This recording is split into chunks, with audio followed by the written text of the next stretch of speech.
Ok, perfecto, listo, estamos grabando. Ajá, entonces habíamos quedado en el rango y yo les iba a hacer una pregunta.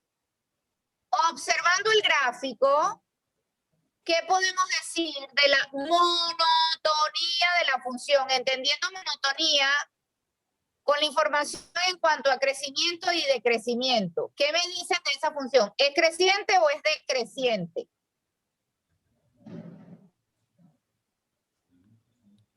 ¿Es creciente? No escuché, alguien dijo algo, pero no escuché. ¿Creciente o decreciente? Creciente. Creciente, efectivamente, es creciente y eso está muy bien porque eso corresponde o se corresponde perfectamente con la información que habíamos obtenido hace un rato de la derivada. El signo de la derivada de esta función es positivo. Eso se corresponde perfectamente con el hecho de que la función es creciente. Muy bien. Ahora, simplemente viendo el gráfico, hablen de la concavidad. Yo lo veo así. Desde menos infinito hasta cero, la curva es cóncava hacia arriba. Y desde cero en adelante, es decir, de cero a infinito, la curva es cóncava hacia abajo. Ok.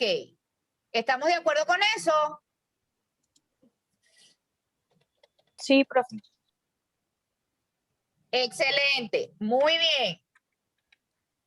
Ahora vamos a responder a las preguntitas que les voy a poner aquí.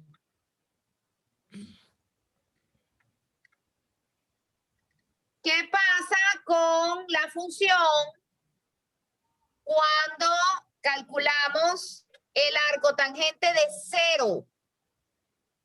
Está en cero. No escucho, es cero. Muy bien, alguien lo escribió por allí. Excelente. Ajá. No lo puedo escribir porque el editor no me lo permite, pero quiero hacerles una pregunta. ¿Cuál es el límite? El límite de esa función cuando x tiende a infinito. Repito, ¿cuál es el límite en esa función cuando x tiende a infinito? No hay que calcular nada, viendo el gráfico. Pi medios. Muy bien, Samuel. Pi medios. Excelente, excelente, Javier, excelente, Jesús. Ahora hago la pregunta, otra pregunta.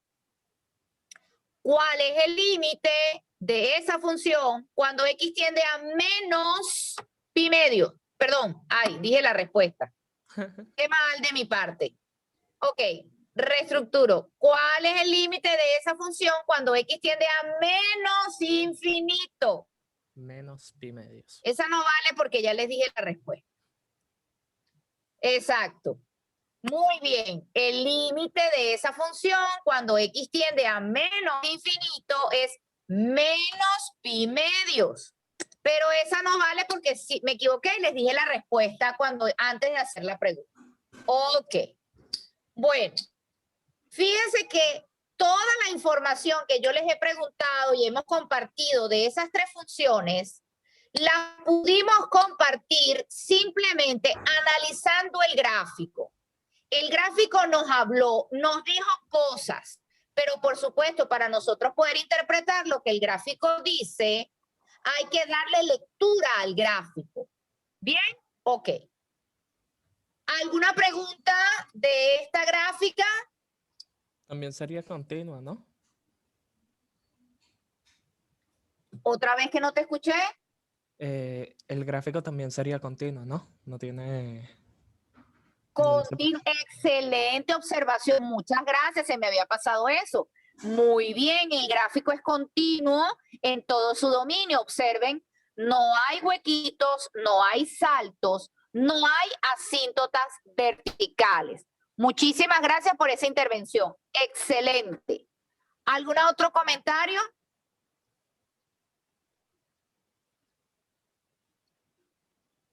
Ok. Yo entonces, de las gráficas que me faltan, voy a comenzar a hacer algunas preguntas, ¿verdad? Y ustedes solo se van a limitar a responder, bien sea abriendo micrófono o escribiendo a las preguntas que yo voy a hacer. No voy a hacer los análisis completos, simplemente voy a hacer preguntas. A ver, la siguiente gráfica que tenemos aquí, gente, o también la inversa de la cotangente. Voy a hacer una sola pregunta. Una sola pregunta. Bueno, dos, para hacerlo más interesante. Este punto que está aquí, ¿qué coordenadas tiene y qué representa en la gráfica? Solamente viendo el gráfico, no estoy sacando cuentas de nada. Ese punto que acabo de marcar, ¿qué coordenadas tiene y qué es en la gráfica? 0 pi medios. Y es la asíntota, ¿no? Muy bien. Un punto no puede ser una asíntota. Bueno, es uno de los puntos por donde pasa la asíntota. Máximo. No, las asíntotas no pasan por ningún punto, sino no son asíntotas. Es el punto máximo. Es un máximo. Es un punto máximo. Ajá, pero ahora pregunto, ¿es un máximo absoluto o un máximo relativo? Para vincularlo con una pregunta que se hizo hace un ratico sobre el comportamiento de la función. A ver, efectivamente las coordenadas de ese punto son 0 pi medio, pero me pregunto, ¿es un punto máximo? Ya me lo dijeron, pero absoluto o relativo. Absoluto. ¿Alguien me podría decir, por favor, bien sea por audio o por escrito en el chat, por qué eso es un máximo absoluto? Es porque incluye el valor de pi medios. No, esa no es la razón por la cual un punto es un máximo absoluto. Ajá, ¿te Es escucho? porque es el mayor punto que alcanza la gráfica. Es el punto más alto que tiene la gráfica. Esa es la respuesta correcta. Entendí lo que quisiste decir, pero no te expresaste bien, por eso me atrevo a corregírtelo. Okay. El punto máximo absoluto es el punto más alto que tiene una gráfica. Y evidentemente, si vemos esa gráfica, pues el punto más alto que tiene esa gráfica es ese punto, el punto 0 pi medios. Siguiente pregunta de esa gráfica. ¿Cuál es el rango?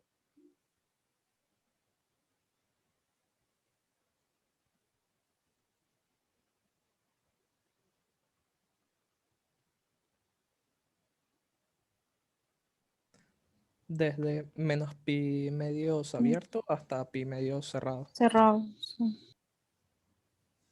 Otra vez que no entendí. Desde menos pi medio abierto hasta pi medio cerrado. Ok, qué bueno que me dicen esto. Este punto es cerrado. Este punto es cerrado. Voy a cerrarlo. Voy a pintarlo allí de negro para que no se entienda que este punto está abierto. ¿Ok? Este punto es un punto de la gráfica. Vamos a ponerlo aquí cerrado. Ok. Entonces, el rango va desde menos pi medios hasta pi medios, pero cuidado, porque se ve evidente en el gráfico que el eje X, esto es una asíntota. Ah, ya va, que eso se pintó en negro. Déjeme cambiarle el color. Este eje, el eje X, es una asíntota. Entonces, a ese rango que ustedes me están dando le hace falta algo. El rango sería desde menos pi medios hasta pi medios, pero hay que sacar el 0. El 0 no está en el rango. Entonces pudiéramos decir que el rango va desde menos pi medios hasta 0, abierto, y desde 0 hasta pi medio, sin el 0. Muy bien, como dice Samuel. Excelente. Muy bien. ¿Qué otras cosas podemos comentar del gráfico? Ah, no, hoy no vamos a comentar. Yo dije que iba a hacer unas preguntas. A ver, ¿alguien tiene alguna pregunta sobre este gráfico? Para pasar al siguiente. Profe, me confundí en algo. Al final es cerrado tanto desde menos pi medio hasta pi medio. ¿Son cerrados ambos o uno de los dos es abierto? Sí. Ok. Claro, desde menos pi medios a pi medio cerrado en ambos, pero hay que sacar el 0. Creo que es. Correcto, exactamente así. Muy bien. Ok. ¿Preguntas? Dice por aquí Dani, ¿tendría algún punto máximo o mínimo relativo? La respuesta es no. En el dominio, que son todos los reales, esa curva no tiene ni máximos ni mínimos relativos en ese dominio. Espero haber aclarado la pregunta. ¿Alguna otra para continuar a la siguiente gráfica? Listo, voy a la siguiente gráfica. Bien, la siguiente gráfica es la gráfica de la función arco secante o la inversa de la secante. Vamos a describir quién es esa gráfica para después entonces poder hacer las preguntas. Bueno, esta gráfica es este trazo. Observen esto y esto. ¿Ok? Es decir, el eje X lo tienen aquí, el eje Y lo tienen aquí, y esta línea que vemos aquí horizontal es la recta Y igual pi medios, que resulta ser una asíntota para esa gráfica. ¿Ok? Una asíntota. Entonces voy a hacer algunas preguntas. A ver, este punto que estoy marcando aquí, ¿qué coordenadas tiene?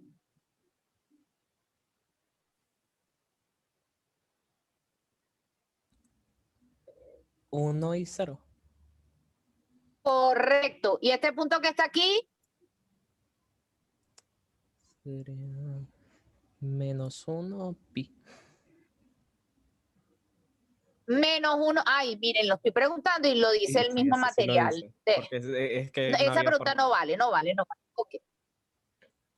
Ajá. Pregunta importante. Esto es una asíntota, chicos. Esto es una asíntota. Así que cuidado con lo que me van a responder. Esto es una asíntota. ¿Cuál es el límite de esa función cuando x tiende a infinito? Pi medio. Límite de esa función cuando x tiende a infinito.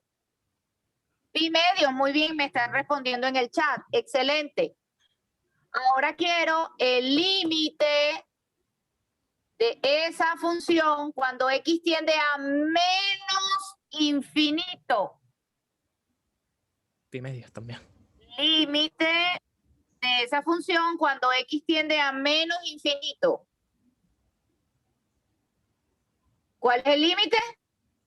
Pi medio. Pi medio. Muy bien, el límite de esa función es en el infinito y en el menos infinito es pi medios. Bueno, y aquí tendríamos su dominio, lo del material, ¿ok? El dominio es este. Desde 1 en adelante o desde menos infinito hasta menos 1. Cualquier valor que esté entre menos infinito y menos 1 y desde 1 hasta infinito es un valor en el que podemos trabajar la función arco secante. Los valores que están entre menos 1 y 1, los valores que están, repito, entre menos 1 y 1, no están dentro del espectro de los valores de la función arco secante. ¿Bien? Ok. Vamos entonces a observar el gráfico y a darle respuesta a esto. ¿Cuánto vale el arco secante de menos 1? ¿Cuánto vale el arco secante de 0? ¿Y cuánto vale el arco secante de 1? Simplemente viendo el gráfico. A ver, ¿cuánto vale el arco secante Pi. de menos 1? Pi. Pi, excelente. Muy bien, gracias. ¿Cuánto vale el arco secante de 0? La función no Arco está definida en secante ese de 0. punto. La función no No está definida en está ese punto. definido. Excelente. Esa es la respuesta. ¡Wow! Pero qué maravilla. No está definido porque no está en el dominio. Estoy pidiéndole a la función que calcule un valor que no está en el dominio. Fíjense, si ustedes a una calculadora estuvieran pidiendo que respondiera la pregunta que yo les estoy haciendo, es decir, si usted le dice a una calculadora, dame el valor del arco seno de 0, hay algunas calculadoras que cuando les ponemos a hacer algún cálculo que no está definido, colocan en su pantalla un símbolo que es el símbolo de error. Y otras hacen un ruido, un pitido. Las HP, por ejemplo, cuando tú le estás pidiendo a la calculadora HP que calcule algo que no está definido, la calculadora pita. Si tú no estás claro en lo que te está ocurriendo, y se lo cuento anecdóticamente, hace muchos años, en Cálculo 2, hicimos un ensayo de editar la asignatura utilizando calculadora. Entonces, durante los exámenes, eso parecía un concierto de pitidos, y en una oportunidad un estudiante se levanta de su pupitre y se me acerca y me dice que su calculadora está fallando. Y yo le digo, ¿por qué? Es que mira el ruido que tiene. Resulta que la joven que estaba manipulando la calculadora no tenía idea de lo que estaba haciendo y justamente estaba pidiéndole a la calculadora algo como esto, que le calculara el arco secante de 0. Y como eso es un error, la calculadora no sabía cómo indicárselo y pitaba, y ella pensaba que era que la calculadora le estaba dando una falla. Bueno, en fin, cuento anecdótico. A ver, arco seno de 1 para terminar esto. Perdón, arco secante es la cosa. Arco secante de 1. 0. Excelente. Muy bien. Fíjense cómo pudimos sacar tanta información de un gráfico simplemente observando el gráfico. Ajá. El punto menos 1 pi, ¿qué es? ¿Máximo o mínimo? Máximo. Ajá. ¿De qué tipo? ¿Absoluto o relativo? Absoluto. ¿Por qué? Porque es el punto más alto que alcanza la gráfica. Excelente. 20 puntos para esas 3 respuestas. Muy bien. ¿Alguna otra pregunta adicional a este gráfico, chicos? Para pasar a otra cosa.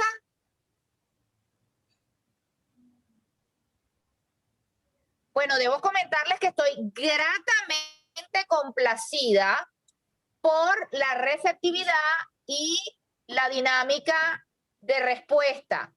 ¿Ok? Veo que manejan muy bien el tema de la interpretación gráfica y establecer respuestas a preguntas sencillas con la simple inspección de un gráfico. Bueno, antes de continuar, voy un momentico al chat que creo que tengo una pregunta. Profe, ¿cómo sería el rango en esa función? A ver, Jesús, ¿te refieres a esta? Ok, rango de esa función. ¿Quién me da el rango de esta función? Volví atrás porque Jesús me preguntó y efectivamente no hablamos del rango. Ok, a ver, ¿quién me habla del rango de esta función? De la función arcosecante. De 0 a pi, pero cuidado, cuidado. Ok, Samuel me da la respuesta correcta. Bueno, no, Samuel no me dio la respuesta correcta. De 0 a pi, efectivamente, pero hay que extraer el valor asintótico, que es pi medios. Repito, de 0 a pi, sacando pi medios. No, tranquilo, Samuel, no te preocupes. Yo sé que cuando uno está tipeando, y me pasa a mí todo el rato, dices una cosa o piensas una cosa y los dedos tipean otra. Ok, repito, rango del arcosecante de 0 a pi, excluyendo al valor asintótico que es pi medios. Muy bien, aclarada entonces la pregunta de quien preguntó que cuál era el rango. Chévere. Sigo entonces. Bueno, entonces, comento. Dice el material, vamos a hacer lectura. Dice, los gráficos de estas funciones inversas trigonométricas son herramientas útiles que nos permiten obtener su dominio. Veamos los siguientes ejercicios. Bueno, no solamente su dominio, yo diría que el dominio, el rango, dónde crece, dónde decrece, puntos importantes, concavidad, puntos máximos, puntos mínimos. Miren todas las cosas que pudimos averiguar. Pareciera que estuviéramos chismeando de la vida de la gráfica. Bueno, efectivamente eso fue lo que hicimos. Simplemente observando lo que vemos con detenimiento, ya podemos decir muchísima información de esas funciones. Solo observando el gráfico. Fíjense que no sacamos cuenta de nada. Solo observando el gráfico. Ok. Bueno. Vamos entonces al ejercicio número 1. Bueno, fíjense. En este momento, quiero que de manera virtual o en su imaginario, a la lista de infinitas funciones que ustedes saben manipular desde cálculo 1, le incorporen las 6 nuevas funciones que hemos comentado. Stephanie dice, ¿y la cosecante? Bueno, la cosecante te la dejo para que te diviertas un ratico, Stephanie. ¿Ok?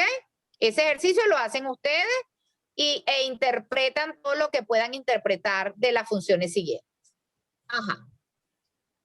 Entonces decía que es importante que a partir de este momento a el grupo infinito de funciones que ustedes conocen y manejan de cálculo 1, le incorporen este nuevo grupo de 6 nuevas funciones que llamamos las funciones inversas trigonométricas. Y podemos entonces combinar, construir, crear nuevas funciones combinando las funciones que ya conocemos de cálculo 1 con estas nuevas funciones que llamaremos funciones inversas trigonométricas. Y pueden surgir ejercicios como el que a continuación vamos a resolver. Ok.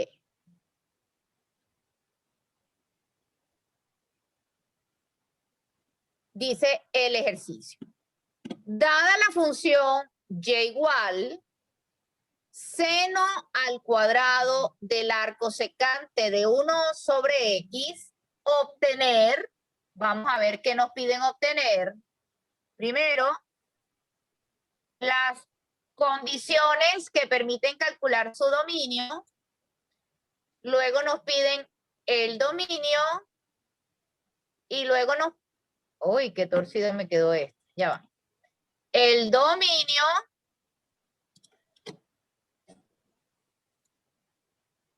y por último, simplificar la función. Nos piden estas 3 cosas. Las condiciones del dominio, el dominio y la simplificada de la función. ¿Ok? Bueno, veamos.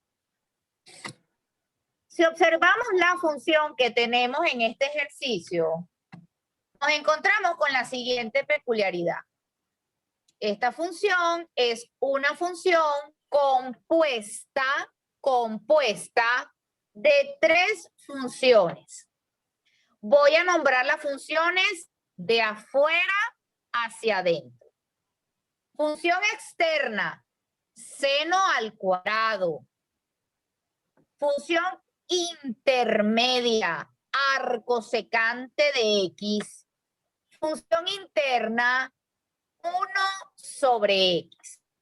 Fíjense que es una función compuesta porque se generó combinando 3 funciones diferentes en ese orden. De afuera hacia adentro, repito, la función externa, seno cuadrado, la función intermedia, arco secante de x, y la función interna, 1 sobre x. Esta combinación es una función, ¿verdad?, que tiene unas características de dominio, rango, crecimiento, puntos máximos, gráfico, etcétera, propia, y que hay que encontrar sus características porque al ser la combinación de 3 funciones, tiene su propio dominio, tiene su propio rango, tiene su propia derivada, tiene su propia simplificada, tiene su propio rango, gráfico, tiene sus propias características. Entonces, lo primero que nos piden son las condiciones que permiten calcular el dominio. ¿Bien?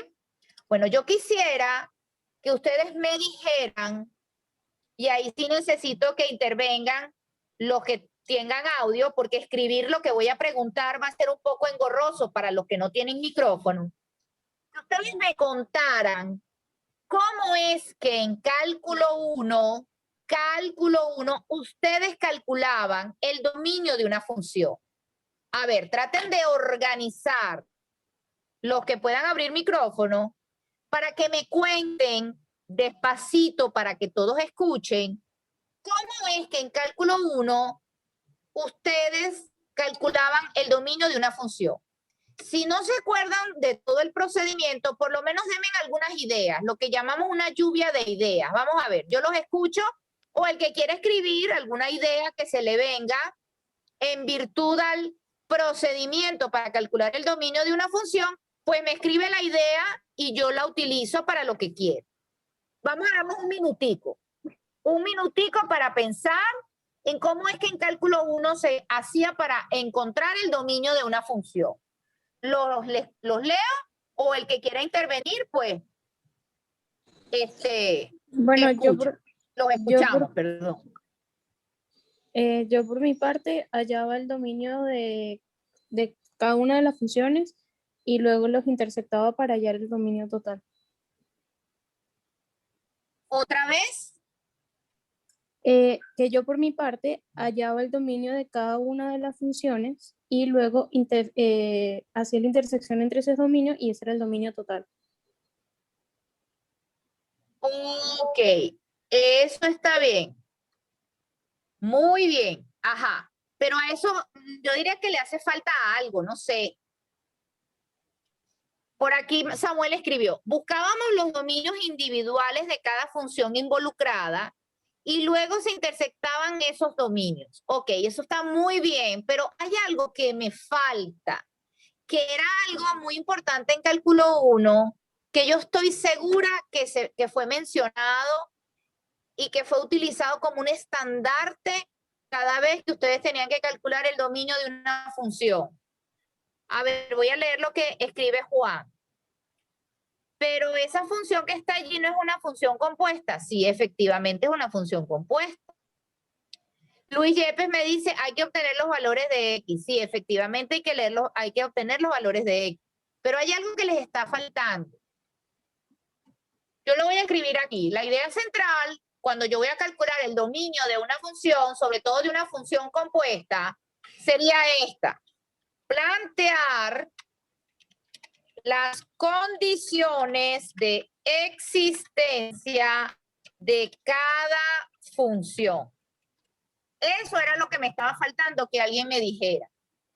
Plantear las condiciones de existencia de cada función. Sobre todo en una función como esta, que es una función compuesta. Entonces, vamos a ver cuáles serían las condiciones de existencia de las funciones que intervienen aquí. Y para ello necesito comenzar con las condiciones de existencia de las funciones desde la más interna hasta la externa. Entonces, función interna, 1 sobre X. ¿Qué condición tiene que tener la variable X para que la función 1 sobre X exista? Que X no sea 0. Muy bien, aquí está, que X sea diferente de 0. Ahí está la primera condición de existencia. Muy bien, Luis, muy bien, Damaris, me están respondiendo por el chat. Excelente. Primera condición de existencia, ahí está. X no puede ser 0. Siguiente. Ahora vamos a plantear la condición de existencia de la función intermedia, que es el arco secante de X. O en este caso, mejor dicho, arco secante de 1 sobre X. Hace un momento planteamos cuál era el dominio de la función arco secante de X. El dominio de la función arco secante de X, que estuvimos jugando con las preguntas y usted respondía, establecía que para que el arco secante pudiera evaluarse, los valores de X tienen que ser que 1 o menores o iguales que menos 1. Bueno, ahora tengo el arcosecante de 1 sobre X. Por lo tanto, la condición de existencia para la función intermedia serían estas dos. Por un lado, esta 1 sobre X tiene que ser menor o igual que menos 1 o 1 sobre X, ya que este me quedó muy feo, 1 sobre X tiene que ser mayor o igual que 1.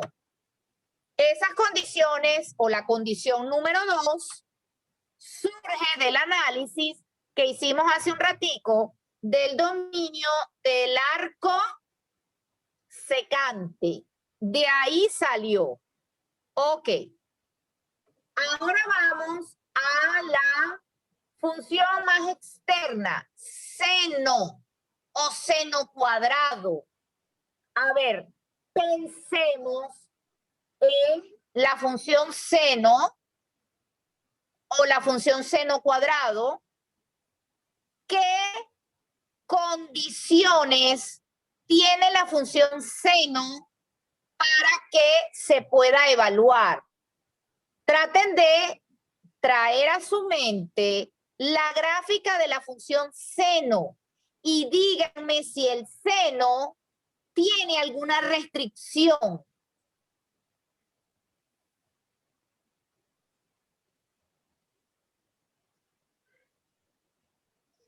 Muy bien, Dani, Javier y Samuel y Jesús me dicen que, palabra más, palabra menos, el seno tiene por dominio todos los números reales. Por lo tanto, el seno cuadrado también tiene por dominio todos los números reales.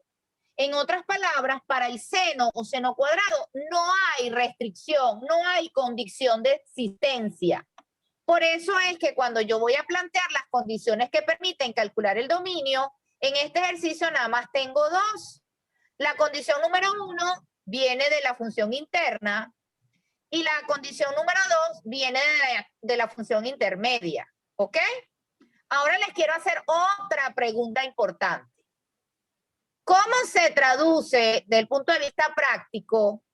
Ustedes que ya pasaron por cálculo 1 y saben de la resolución de inecuaciones, cuando yo tengo una desigualdad como esta, que me dice 1 sobre X menor o igual que menos 1 o 1 sobre X mayor o igual que 1. ¿Cómo hago yo para resolver eso? Hay dos desigualdades. Son dos inecuaciones, ya las voy a resolver, pero entre cada una de ellas hay una O. ¿Cómo se traduce eso a la hora de dar la respuesta final? Porque entre dos inecuaciones puede ser una I o una O. En este caso es una O. ¿Cómo se resuelve para dar la respuesta final cuando entre dos desigualdades que están vinculadas hay una O y posteriormente vendría la pregunta, ¿cómo se hace cuando entre dos desigualdades hay una I? Vamos a ver si recuerdan eso de cálculo 1. ¿Los leo o los escucho?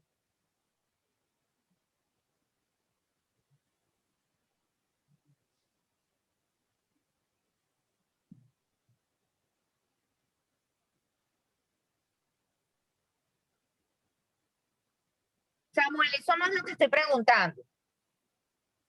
No sé a qué te refieres cuando dices que 1 y menos 1 son cotas de esa inecuación. No sé qué es una cota. No sé a qué te refieres.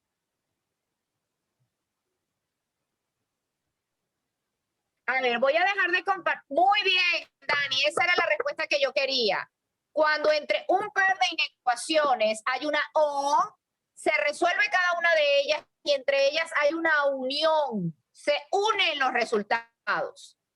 Pero cuando tengo dos inecuaciones y entre ellas hay una I, ¿qué es lo que hay que hacer? Se intercepta. Exactamente, se intersectan. Entonces, recapitulo. tengo ecuaciones que voy a resolver y entre ellas hay una O. Resuelvo cada una y uno los resultados. Pero si tengo dos inecuaciones y entre ellas hay una I, lo que hago es intersectar resultados. Esas inecuaciones están resueltas, las tengo resueltas, pero las tengo resueltas en el editor. Entonces necesito dejar de compartir esta pantalla para irme al editor, ¿sí? Para aprovechar y repasar con ustedes brevemente, porque no me voy a extender en ese cuento, brevemente cómo se hace para resolver inecuaciones. A ver, preguntas aquí antes de pasar a la otra pantalla. Recuerden que cuando me salgo de la pantalla, todas las rayitas y todos los coroticos que puse y los coloritos se van a borrar. Después volvemos aquí, pero si hay alguna pregunta, antes de que me salga de aquí, por favor. Ok, salgo y voy al editor. Aquí está. Bien. Bueno, la primera inecuación que tenía que resolver era esta. Recuerden. Era 1 sobre x mayor o igual que 1. Estoy repasando procesos de cálculo 1. En cálculo 1 ustedes aprendieron a que pasaban todo el primer miembro, ya lo hice, de manera que en el segundo miembro quedara 0 en la desigualdad. Sacamos mínimo, aquí está, y me queda 1 menos x sobre x mayor o igual que 0. Después, ¿qué era lo que se hacía, muchachos? Tenían esto, factorizaban el primer miembro y tenían mayor o igual que el segundo miembro, que era 0. Quiero que me recuerden qué era lo que hacían, por favor. Bueno, en estos casos yo personalmente igualaba cada una de las raíces a 0 y descubría cuáles eran los valores que iban a tener. No. Eso no es lo que tú hacías en cálculo 1. Discúlpame, en cálculo 1 a ti te enseñaron un procedimiento que se llamaba método de las raíces. Y ese es el método que se requiere para cálculo 2. Si lo haces así, corres un grandísimo riesgo de equivocarte al calcular el dominio. Método de las raíces, eso está documentado en cálculo 1. Y sé porque el material de cálculo de dominio por raíces en cálculo 1 lo elaboré yo personalmente. No, ningún método del cementerio. Ningún método de ningún cementerio. Hay que recordar cuál es el procedimiento de cálculo de inecuaciones utilizando el método de las raíces. Cálculo 1. Si utilizan cualquier otro procedimiento en cálculo 2, lamentablemente vamos a rodar o van a rodar ustedes en la ejecución de las actividades.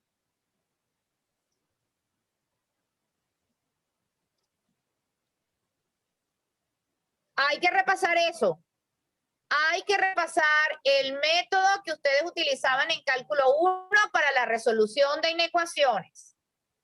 No es el método del cementerio ni igualar los dos miembros a 0. Eso genera errores. Método de las raíces. ¿Quién lo recuerda y lo puede replicar para yo irlo ejecutando aquí? Método de las raíces, así se llama.